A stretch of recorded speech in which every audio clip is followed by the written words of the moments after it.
través de las redes sociales, un hermano me hace la siguiente pregunta. Me dice: Alejandro, ¿cómo procede el demonio? ¿Cómo nos tienta exactamente?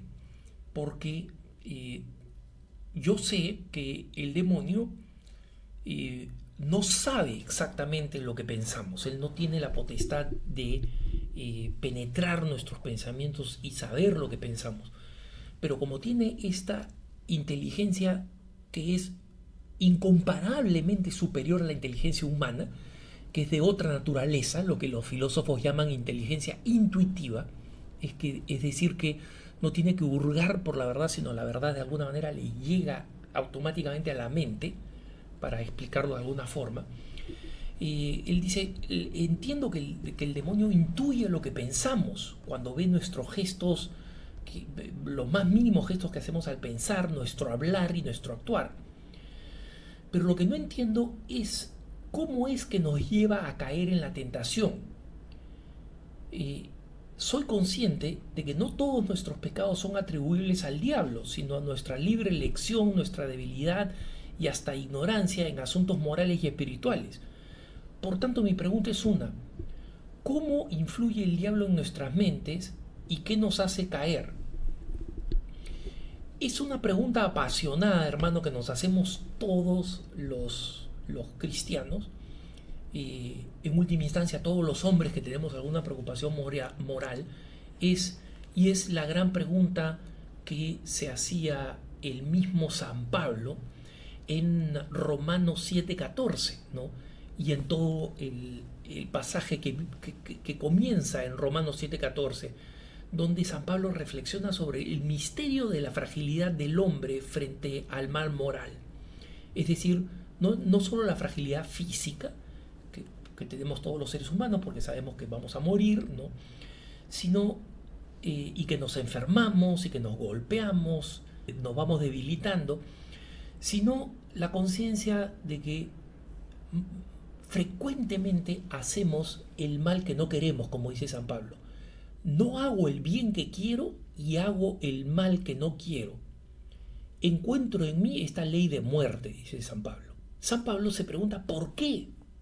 ¿Por qué? Y en este pasaje que comienza en Romanos 7:14, San Pablo no tiene una conclusión. San Pablo termina diciendo: alabado sea Jesucristo, a quien le debemos toda victoria, ¿no? Es decir, San Pablo termina diciendo fundamentalmente la única respuesta de esta debilidad moral, del hecho de que incluso en los momentos más intensos de nuestra devoción decidimos: Señor, como dice el acto de contrición que rezamos cada vez que nos confesamos, prometo firmemente nunca más pecar.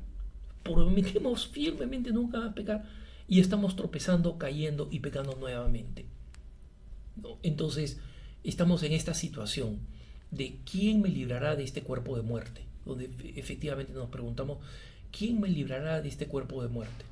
Y esa es la pregunta constante que se hace el cristiano. Entonces, menciono esto en contexto porque al final quiero hacerle entender a este hermano y a los cristianos que escuchan este punto de vista que no existe una respuesta definitiva para entender el mecanismo del pecado, como si pudiéramos entender perfectamente cómo actúa el demonio, cómo detona en nosotros la acción del mal, para ver si es que existe alguna forma de desconectar ese proceso, de presionar el botón de off, ¿no? De apagado, para que ese proceso no se active, para que no se desarrolle ese acto malo. Pero hay que recordar la tradición y la enseñanza de la Iglesia para entender la acción del mal.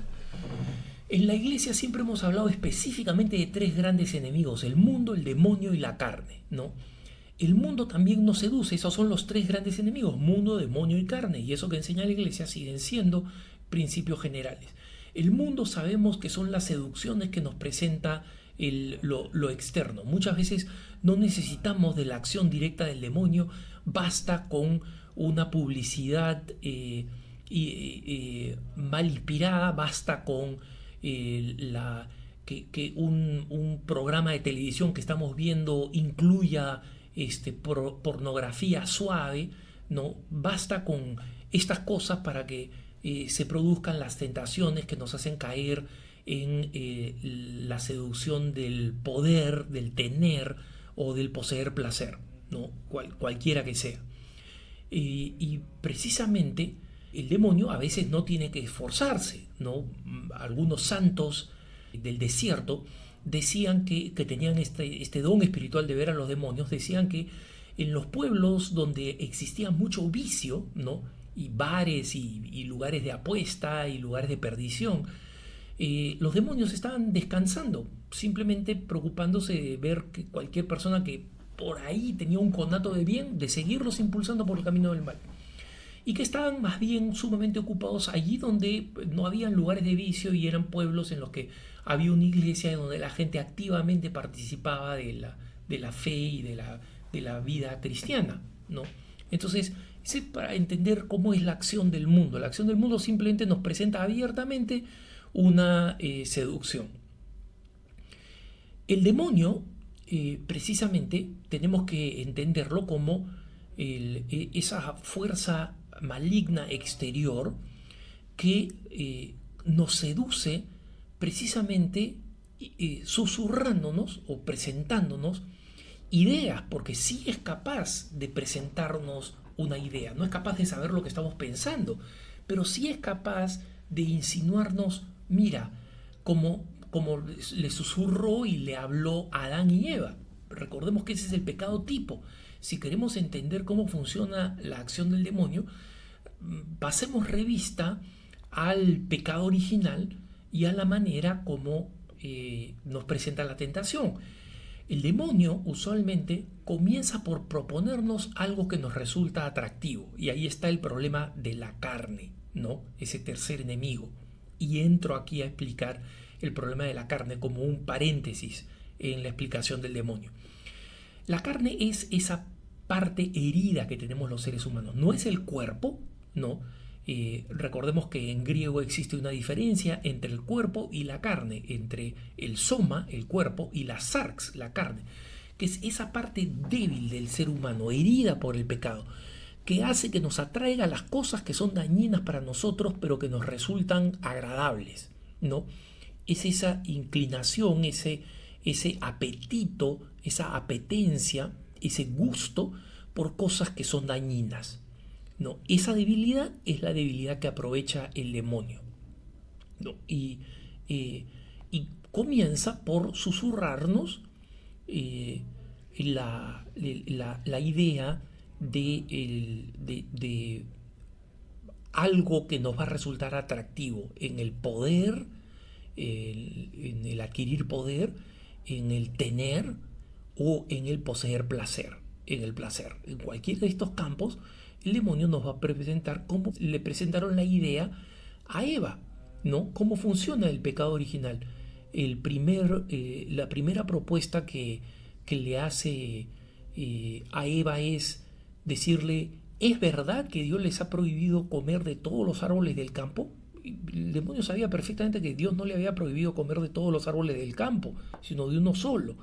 Pero lo primero que hace es presentarnos el plan de Dios y las normas proporcionadas por Dios como exageradas, como contrarias al hombre, como abusivas, ¿no? Dios ha prohibido todo esto y establece el diálogo, entabla el diálogo, establece el diálogo. Y ahí es donde prácticamente los primeros pasos en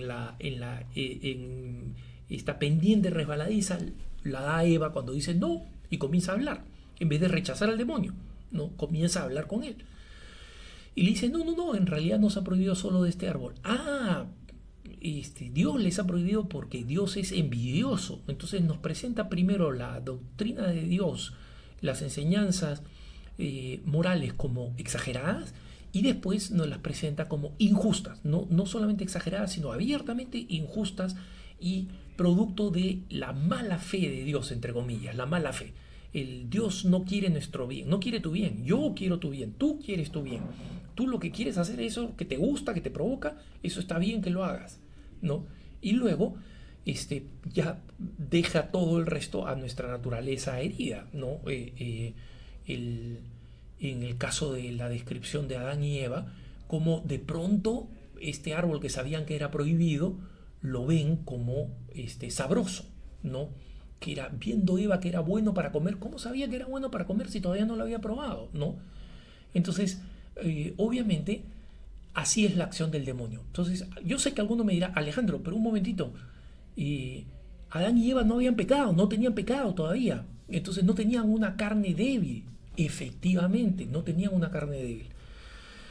El tema del misterio de cómo Adán y Eva caen a pesar de no tener una naturaleza caída, de no tener una naturaleza herida como nosotros, que precisamente es consecuencia de su pecado, no. Lo he desarrollado en otro punto de vista, es más extenso. Ustedes pueden buscar el punto de vista pecado original en el sitio web www.preguntasdefe.com www.preguntasdefe.com, ¿no? Para no extenderme e ir por un camino distinto. Pero en las Sagradas Escrituras quieren narrarnos el libro de Génesis, este pecado, quiere narrarnos este pecado precisamente para que nosotros entendamos cómo funciona el demonio, cómo nos seduce el demonio, y que existe una dimensión misteriosa que depende de la libertad humana. Ese es el gran tema, el tema de la libertad humana. Finalmente, independientemente de cómo sea el mecanismo del demonio, el demonio no está por encima de la libertad humana, y por eso existen los santos, porque los santos vieron que sea como sea que el demonio opere, al final el hombre es libre y el hombre puede decirle no al demonio.